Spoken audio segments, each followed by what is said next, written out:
following is a production of DallasCowboys.com and the Dallas Cowboys Football Club. How about them Cowboys?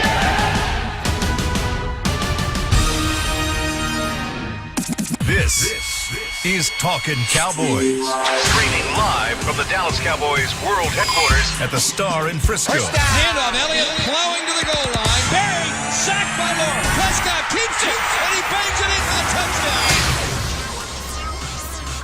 Welcome into Talkin Cowboys. It's a Monday edition, the Monday after the Dallas Cowboys fall to the Seattle Seahawks, 38-31. And while there are plenty of question marks throughout the first 3 weeks of the season for the Dallas Cowboys, I know one thing is certain: there's never a dull day as a part of this franchise and covering this team, because they can't just get blown out. They can't just win and take care of the right things on a daily basis. They can't just do things to where it's easy for Cowboys fans. They've got to make it tough. They've got to make it controversial.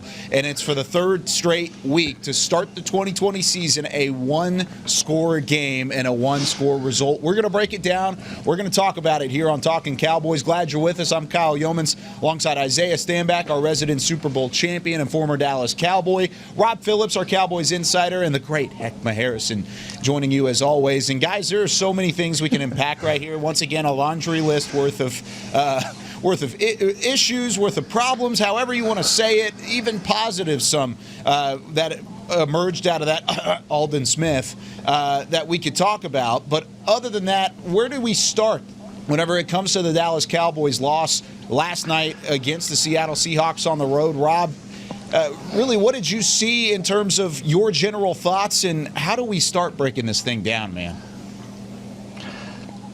It's one of the weirder 2-week stretches I've seen with the Cowboys, with two of those games that were just strange. And the way I look at the game yesterday, it kind of evens out. This league always kind of evens out. They won a game a week ago they should not have won. They spotted too many points to Atlanta, found a way to win that game, and lost this one for a lot of the same reasons that they fell behind a week earlier. Way too many mistakes. And while you can say it evens out, it's still alarming because they're not doing the winning things you need to do to take care of business. And it's really at all three levels of the team: offense, defense, special teams. And they've got to get it fixed. This is they're entering a stretch here where you might think it's an easy stretch. It's not. Mm-hmm. If they don't take care of business and eliminate some of the sloppy things, and we're going to get into a lot of that, they're going to have trouble against Cleveland on Sunday at home. That's just a fact. They did too many things to beat themselves in this game. Heckma? Yeah, definitely the self-inflicted wounds. It's troubling to see when we do something good, get a sack, and it's negated by pass interference or some type of penalty. In special teams, man, the just point after attempts it's becoming an event, and I don't think anyone is comfortable with that. And it's so crazy how 1 week can change things, where we were just talking about how great our special teams is, and to this week, man, I think we still have question marks there. But defensively, the secondary, how do we get that fixed? Because we're, like you said, Rob, we're getting to a point of the season where every week we're going to start to see some pretty good receivers. So, man, so many things that we have to go over today, but the pass interferences and special teams, man, big question mark for me. Well, to kind of double back on what you just said, Heck, the Dallas Cowboys for the second week in a row have plexico burst themselves. Okay, They have shot themselves in the leg. Every facet of the game, special teams, offense, defense, all played a part in this loss yesterday. And we said it in the beginning of the week, you cannot make mistakes against this team. The Seattle Seahawks are too good of a team entirely in all three facets, really, to make those mistakes and expect to really come out the victor. So we got some work to do today, fellas. Let's go ahead and break it all down. Yeah, 45 minutes is not enough in terms of the time for us to really get through this all. Luckily, we do have shows every day this week throughout, leading you into the Browns week, which, like Rob said, it's not going to be any easy feat by any stretch of the imagination. But Guys, whenever you talk about the mistakes that were made, I know early in the game we saw Dak Prescott throw his first interception in 292 passing attempts. That's a Cowboys franchise record. So he's taking care of the football for an extended period of time. Now he's moved into the fact of he threw a pick at the end of the second quarter. It allowed Seattle to go down and score with 7 seconds remaining and take the lead heading into halftime. Then you come out and have a chance to really set the tone in the second half and really put on a very good show, or put on a very good drive at the end, or at the start of the third quarter, and set the tone. You fumble it, a little strip sack fumble that ends up in another Seattle touchdown. It was a 15-point swing, 14-point swing that turned you around and all of a sudden put you down 30-15, and that's where the Cowboys had to come back. How do you take care of the football better in key situations? That's what I think I'm most frustrated about, guys. I mean, you guys are professionals, right? I mean, these guys are pros. I mean, I've been there before. Mistakes happen, but they can't continue to happen, right? They cannot continue to happen. Special teams dropping the ball on a kickoff return, on a perfectly kicked kickoff return, that's just not an option. Taking care of the ball on offense. We talked about the statistics going into this, where Dak had 2 in a previous 3, I think, appearances against Seattle. He's had 2 touchdowns versus 5 interceptions. Mm-hmm. And, on the opposing side, Russell Wilson had 5 touchdowns and 0 interceptions. That continued on, right? He had another 3 turnovers, another 2 interceptions and a fumble. So, these are things that you can't do and expect to win the games. And obviously on the defensive side of the ball, they had guys running around booty butt naked, and it's just like you can't do that and expect to win games. So these guys have to take it upon themselves for it to be important enough for them to actually cancel out these mental errors, cancel out these mistakes that they're making, and go out there and make the corrections needed to win games. Hey, Isaiah, quick question, man. On that route from Amari Cooper, the turnover and the interception by Dak, on that route, and he's throwing in between the hash and the numbers to Amari Cooper, was it more of the route that caused the interception, or was it just a throw that was behind that Dak threw?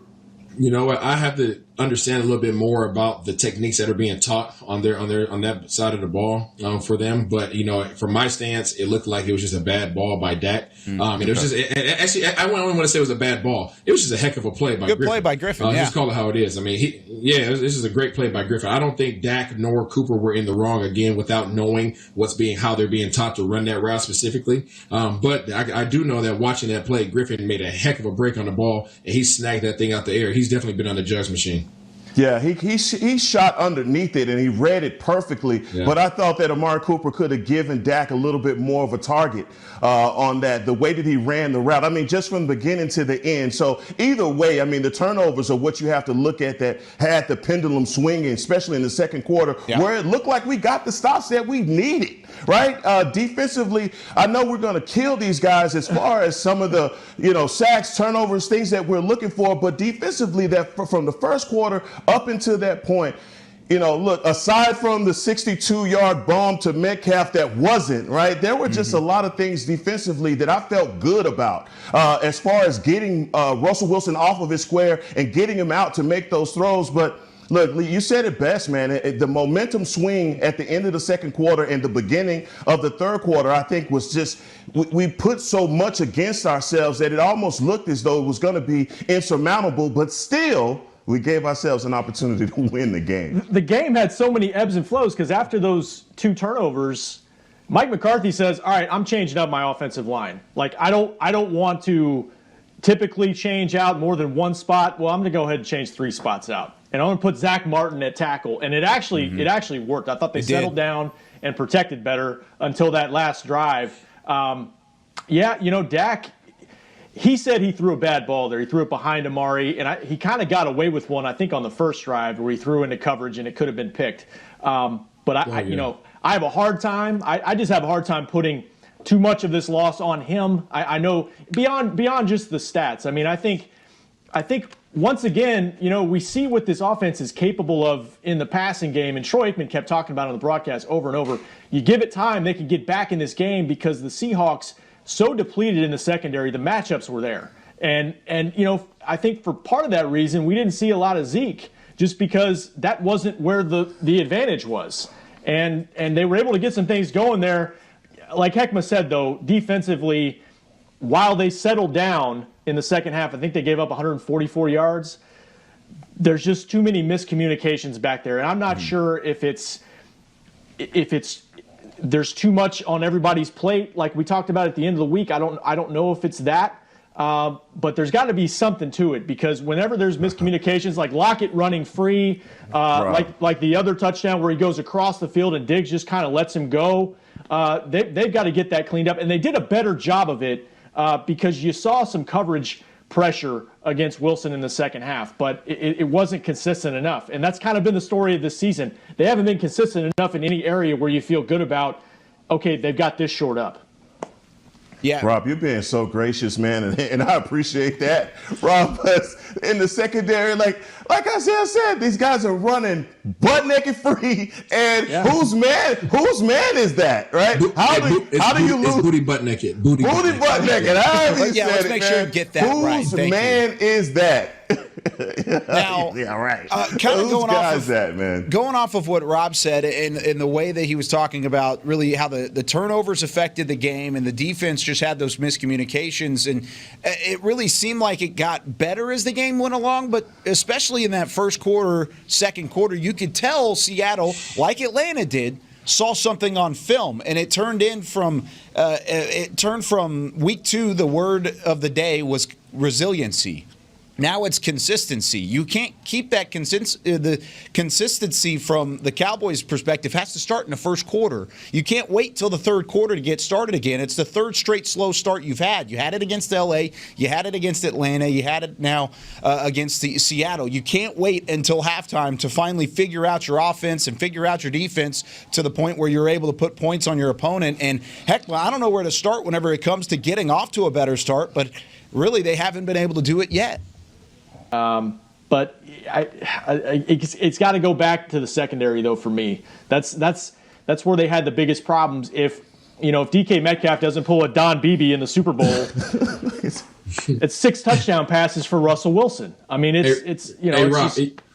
agree with you, and I disagree with you. The secondary definitely has some issues. However, Schottenheimer must have been on the payroll for the Cowboys yesterday, because he abandoned the run early on, and Seattle was almost averaging 5 yards a pop with Carson and Hyde. And for some reason, he got away from that and started throwing the ball around almost every down, seemingly. So it definitely exposed the receiver, exposed the secondary, because Seattle was throwing so often. But they never stopped the run. There was never a portion of the game where you felt like Seattle couldn't run the ball. Yeah. And that's something that obviously going into this next week they have to address. Yeah. It's going to be something that's really big for the Cowboys moving forward. But something else that I kind of wanted to point out, if we wanted to look at a positive side of things, and Rob alluded to this a little bit earlier, but the way that the offensive line was able to kind of shift around and find a rhythm in terms of really taking care of the football, or I guess blocking well with the injuries that they have on that offensive front, they were able to do that later in the game whenever they moved Zach Martin out to tackle. Then you had Joe Looney go to the right guard spot. Tyler Biadasz came in and actually called the protections for the offensive line, and I thought did a pretty solid job overall. What did you guys think of the shift on the offensive line and how that could potentially play a role for this offense moving forward, guys? Well, it was Rob's tweet when Rob tweeted that Zach Martin was at tackle, and I looked at this, I noticed it on the screen, and I'm like, oh my God, what happened? Why is Zach Martin at tackle? But it worked. It worked, and man, kudos to Biadasz. I'm ready to say that the Biadasz era has started here in Dallas, because second half wise, he did a really good job, Kyle. Dave Hellman can vouch for me. I tweeted or texted him the other week. That's the offensive line they need to have in the game, and because you're switching out too many positions than you probably want to. But if you're trying to get your best 5 healthy guys on the field, that's it. Brandon Knight's probably your best backup tackle option, like pure tackle, even though maybe he can play guard too. And Martin can play anywhere. I mean, we've been talking about it for 6 years. Maybe he could do this, maybe he could do that. But when you're in a situation where, Terrence Steele has battled, but there's some tough matchups for him. You can move Joe Looney to tackle, to guard. He's done that before. And they like Biotish. I mean, they think he's got potential, and that just seemed like the best way to try to settle things down a little bit. And it seemed to work. But all that said, it's still a problem because you've still got young players up front, and the communication's probably got to get cleaned up too because guys are playing out of position. Bottom line, playing out of position. For this past week, obviously, I think. Go for it, Isaiah. Go ahead, Kyle. Now, I was just going to say that, kudos to Coach Philbin and Coach McCarthy for making that call. It was a very ballsy move, and it paid off for them. I think, obviously, it didn't happen early enough. But those guys did a heck of a job going out there and playing the positions that they were asked to play, and they started protecting Dak for the most part. I think that the offensive line woes kind of start going away after this week, right? Obviously, hopefully we get Tyron Smith back. You get Collins back. The question remains now, does Looney move over to guard? Or does he just not play? Because you got Conor Williams over there and then Biotish. Do you let Biotish go ahead and take the center, or do you put Looney in? So that's going to be a question mark going into this next week that I'm very curious to see what happens. Going off of that, though, Isaiah, and you're talking about this offensive line, we're going into week 4, which means Lyle Collins should be available at some point this week. Hopefully Tyron Smith, who was out on the field, who was getting in reps, trying to see if he was good to go. They were just making it a game time decision where he was not able to go. But if for some reason both of those guys are back, is there a chance that Conor Williams, who has been struggling, who has seen really I'm actually not even going to sugarcoat this. Whenever you get bullied by Poona Ford and L.J. Collier, I'm going to be disappointed in Conor Williams, and he was. For the first couple drives of the game especially, he was getting bullied by Ford and Collier. Exactly, and throughout the rest of the game as well. He struggled. He has continued to struggle. Is there a chance that Joe Looney fills that spot, comes in at left guard whenever you get everybody back and healthy? Kyle, I think you have to go to that. I think you have to, because you have enough tape out there to show you that Conor Williams is struggling. Mm-hmm. Even when they had just 3 guys coming, that created the sack strip, and that was from Conor's side. So we have to address it. And I was thinking that going into this game that we definitely were going to get a heavy dose of Zeke, simply because we had 2 undrafted free agents at the tackle position. What a better way to get these guys in rhythm and to have them fire off the ball. But they were basically in pass protection literally the whole game. If Dak is throwing the ball for 57 attempts, I didn't know we had an air raid offense, but that's what we looked like yesterday. Mike Leach style. Hey, heck, I think if my math is right, is that 110 passes over the last 2 weeks? That's a lot. That is a lot. I mean, maybe too much for Dak. Again, kudos to him. 450 last week, 472 this week. If you're just into the statistics of football and not winning, then he's balling. Mm-hmm. Yeah, he is balling, but once again, statistics don't matter. They really don't. And we saw that yesterday. Aldon Smith was visibly disappointed after the game. He had 3 sacks, 4 pressures, 4 hits.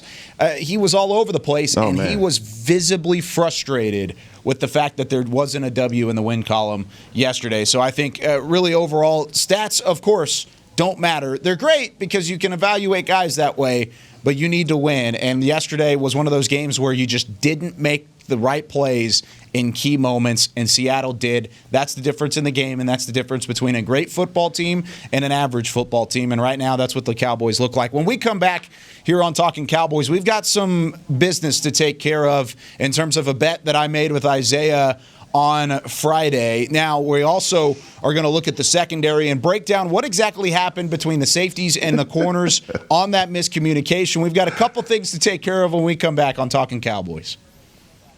Since 1865, Stetson hats are American-made with pride right here in Texas. And Stetson is proud to be on the field with America's team. Want to show your Texas and team pride too? You can. By purchasing your own Stetson, you can look just like how the flag guys do on field at every home game. Stetson hats, the official crown of all self-respecting Cowboys and your favorite football team. Get yours today at shop.dallascowboys.com or at stetson.com.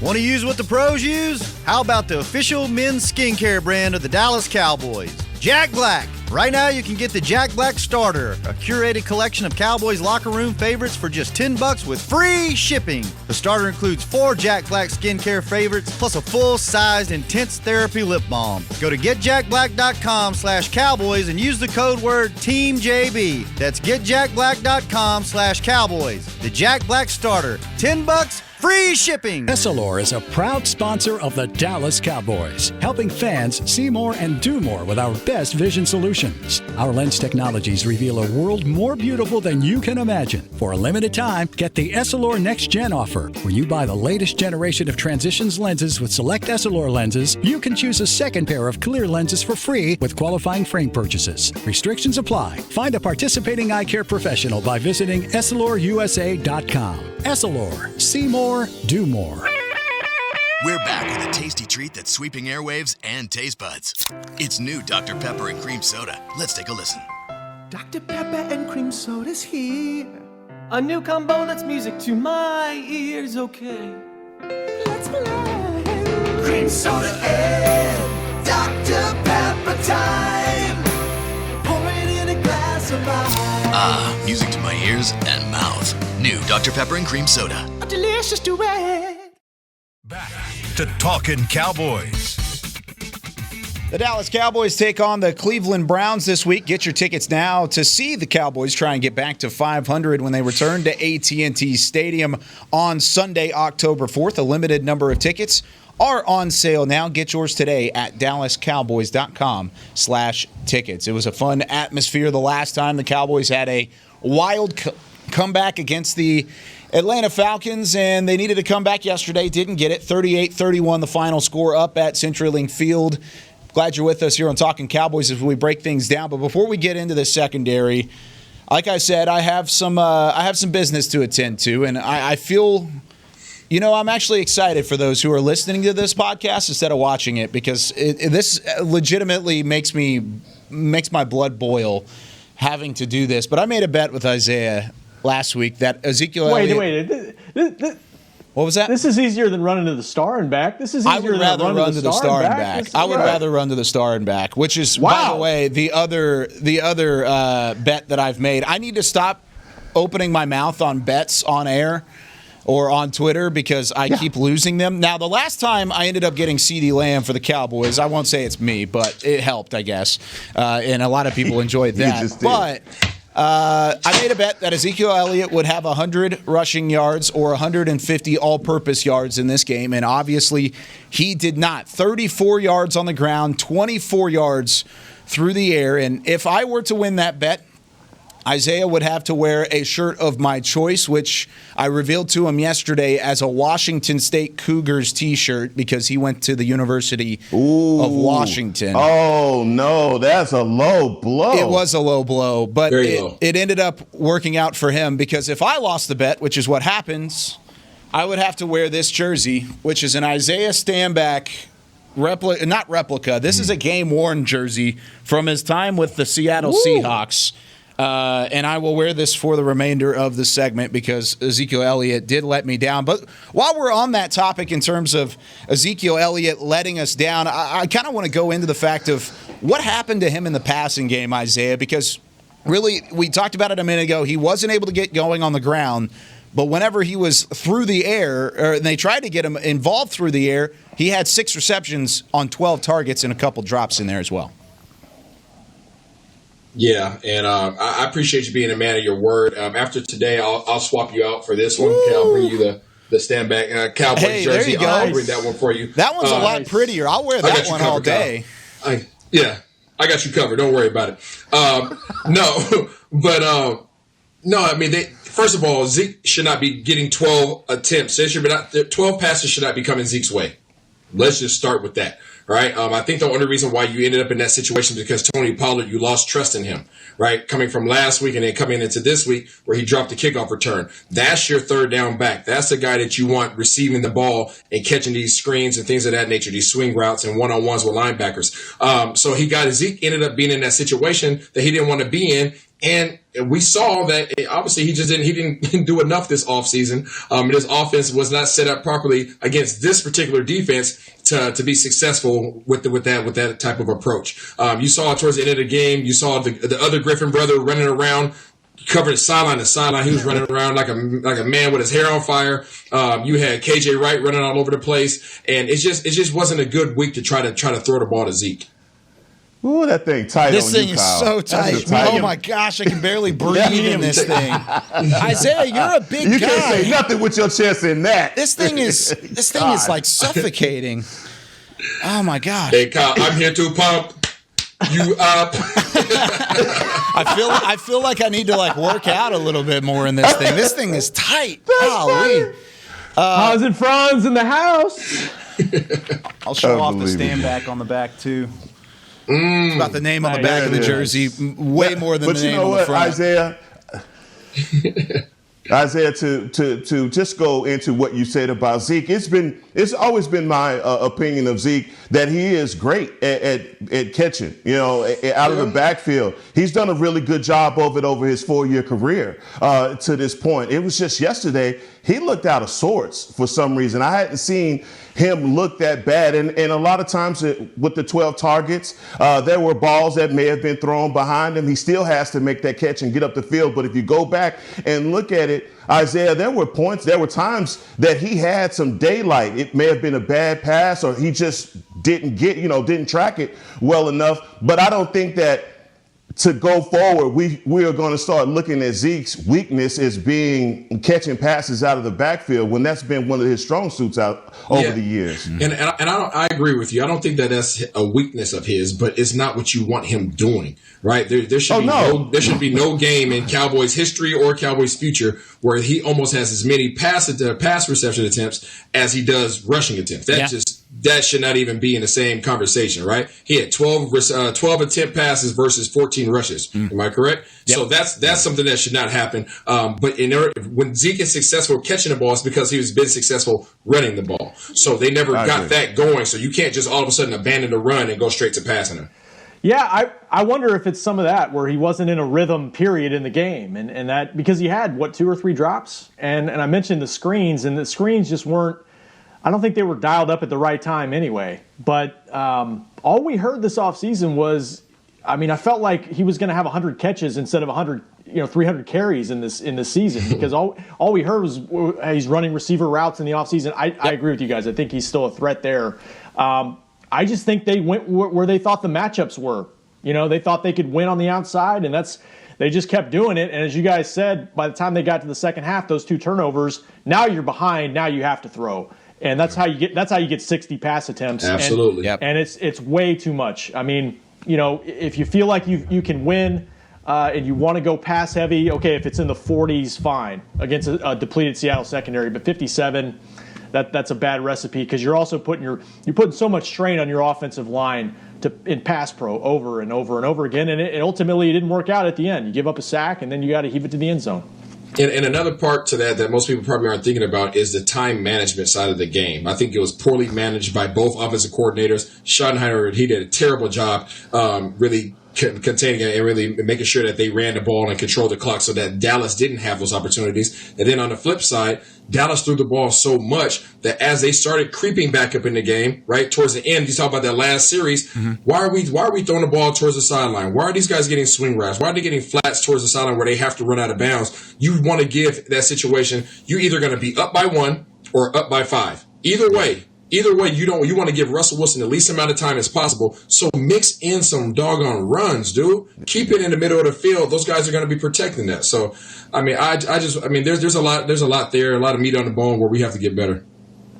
You have to get better, and really have to get better in the secondary as well on the other side of the football. And we'll take a break here in just a minute, but and that's when we'll address it. I know I teased it the last segment. We're going to save it for the last one just to make sure we get every piece of that as well. But whenever you're looking at the offensive play calling, and I know I mentioned this yesterday on the post-game show, but it's really a simple, it's an easy, a lazy excuse to blame the play calling What did you guys think about what Kellen Moore had to do? Don't go to the one shot on this thing.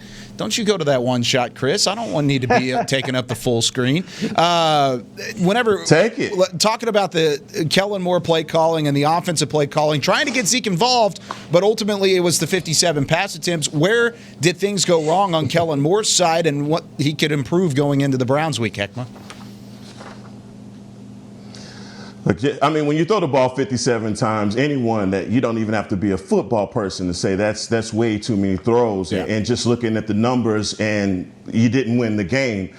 Just to get in that balance. And I know there's going to be a lot of people calling for Mike McCarthy to take over play calling. And that's been the going theme now for a couple of weeks, just trying to figure out what this offensive identity is going to be, because obviously we're not a run-first team, and we are obviously a pass-first team, and for good reason, because we have 3 guys out there that we believe in can stretch the field. But at some point, because of the guy that we have running the rock, we're going to have to get him involved in this game. Whether it was adjustments at halftime or something that Kellen Moore saw prior to this game as far as throwing the ball to Zeke 12 times, I don't know. But at the same time, as far as the play calling is concerned, we just have to put Dak in a position to where he can lead this team to these first downs. We didn't have enough of those possession receptions to change the field position, give ourselves an opportunity to be ahead of the pitch count. It just got away from us too soon, where it seemed like every down was a 2nd and 8, third and long. We just didn't have any advantages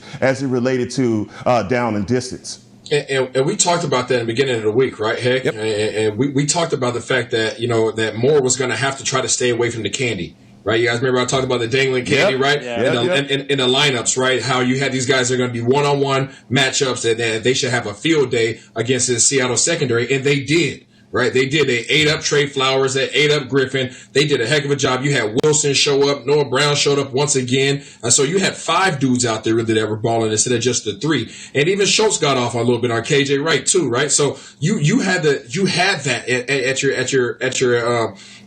at your pleasure. However, you still had to try to get the running game going, and you had to give it enough chance, right? Enough opportunities to establish that, because that helps your quarterback. Yes, you have a bunch of receivers out there. Yes, you have great matchups, but you have to find a balance, even if it was 70-30 balance, right? Even it doesn't have to be 50-50. If 70-30 is your balance, fine, that's your balance. But 57 throws to 14 rushes for Zeke, come on, man. I'm as big a fan of Zeke as anybody, just what he brings to the entire offense in a lot of different ways, but I need to watch the game back. I didn't have a huge problem with what they did. I'm with you. I think they need more balance. You've got to be better than 57 pass attempts. But, 522 yards, 31 points, it ought to be enough to win the game. And that's with turnovers. That's with you're basically losing the turnover battle 4-1. If you count the safety there, too, that they gave up. And yet you still put up 31. That's got to be enough, and maybe that leads into the next segment, because defensively, it's just not consistent enough throughout the game to get you in position where your offense is doing enough to win the football game. Yeah, I think that's a great way to transition into it, because also the offense really put the defense in a couple tough situations, especially early in the game and throughout the second quarter, third quarter. I hate how you keep going to this one shot at me, but we're going to take a break. When we come back, the secondary is where we're going. I love it. It's so tight, especially like right down here. I need to work out more. I need to run to the star and back. When we come back, let's talk about the secondary. What happened on miscommunications between Xavier Woods and Darian Thompson, and how could that get better before they take on the Browns and Jarvis Landry and Odell Beckham Jr. when we come back here on Talkin Cowboys? I'm Jay Novacek, former tight end for the Dallas Cowboys. Back in the day, I was the guy who always got the tough yards, and that's why I run with John Deere today. In fact, I have a John Deere 3025E tractor that can handle any yard work I need to do, even the tough yards way out back. So if you have 1 acre or 1,000, John Deere has the equipment that's just right for you. Visit a John Deere dealer today and run with us. We are the official tractor provider of your Dallas Cowboys. Essilor is a proud sponsor of the Dallas Cowboys, helping fans see more and do more with our best vision solutions. Our lens technologies reveal a world more beautiful than you can imagine. For a limited time, get the Essilor Next Gen offer. When you buy the latest generation of Transitions lenses with select Essilor lenses, you can choose a second pair of clear lenses for free with qualifying frame purchases. Restrictions apply. Find a participating eye care professional by visiting EssilorUSA.com. Essilor. See more, do more. We're back with a tasty treat that's sweeping airwaves and taste buds. It's new Dr. Pepper and Cream Soda. Let's take a listen. Dr. Pepper and Cream Soda's here. A new combo that's music to my ears, okay. Let's play. Cream Soda and Dr. Pepper time. Pour it in a glass of ice. Ah, music to my ears and mouth. New Dr. Pepper and Cream Soda. A delicious duet. Want to use what the pros use? How about the official men's skincare brand of the Dallas Cowboys, Jack Black? Right now you can get the Jack Black Starter, a curated collection of Cowboys locker room favorites for just $10 with free shipping. The starter includes 4 Jack Black skincare favorites plus a full-sized intense therapy lip balm. Go to getjackblack.com/cowboys and use the code word TEAMJB. That's getjackblack.com/cowboys. The Jack Black Starter, $10, free shipping. Back to Talkin Cowboys. Whether you're watching from home or cheering in the stands with Essilor lenses, you'll see every exciting play. Book an appointment at your local Essilor experts and find the perfect Essilor lenses for you. See more, do more, Essilor. Take those lenses off right now because you do not want to be looking at your screen at the moment as what I'm showing off. Once again, for those of you who may just be joining us, I'm wearing this jersey because I lost a bet to Mr. Isaiah Stanback, who's in the box below me, and of course, a great friend. That you came at me with. I did. I was the one that did it. Yeah, it was 150. I know. I came at him, and I was wrong, and it's paying off for him right now. It's somebody said I have a retired punter's body in the comment section, and I take that as a compliment because I mean Pat McAfee looks pretty good right now, and he's making some money, so I'll take that if that's what it takes. I'm cool with it. I said I looked like I was gonna say McBriar, man. Oh no! One of my favorite guys all time, Matt McBriar. Alone. Oh, I love Matt. He would agree with that. He would agree with that's that. probably true. I was equating it to like a tight end. And I'm talking tight end because this jersey is so tight, like it's cutting off my circulation. Hey, more like Janikowski. Yeah, there you go. Janikowski's a bad one. Oh man, but Chris wins. Hopefully we can give you guys a couple laughs on a day where it is frustrating to be a Cowboys fan as they fall to the Seahawks yesterday, 38-31. I don't know. You guys might have to get pliers and scissors to get this thing off of me. We'll see.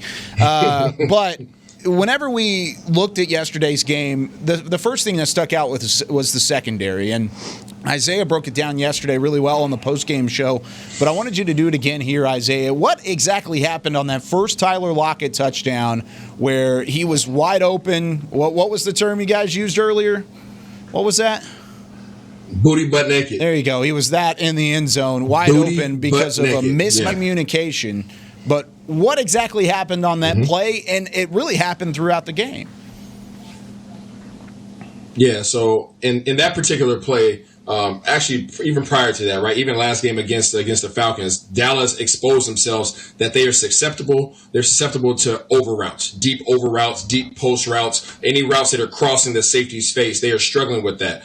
So what happened on that play is you had a cover 2, right? So cover 2, you had 2 safeties that are sitting back there. You had Woods and you had Thompson, right? Both of those guys are sitting back there, and when you're playing cover 2, they each have a half. Right, they're responsible for a half of a field. Anything that comes in that deep secondary, they're responsible for as long as it's on their half of the field. So what you had DK Metcalf, who was on Wood's side. He was on Wood's side, and he faked as if he ran a post route, and he acted as if he was going to run a post all the way across Wood's face, all the way over into Thompson's area. But he didn't run all the way over there. He broke off the post route. He put his foot in the ground, and he broke it back towards the sideline. Meanwhile, Woods had locked in all the way on DK Metcalf. He wasn't worried about anything else. And while he was so locked in, he had gradually started working his way down from his secondary position, which should have been about 20 yards deep.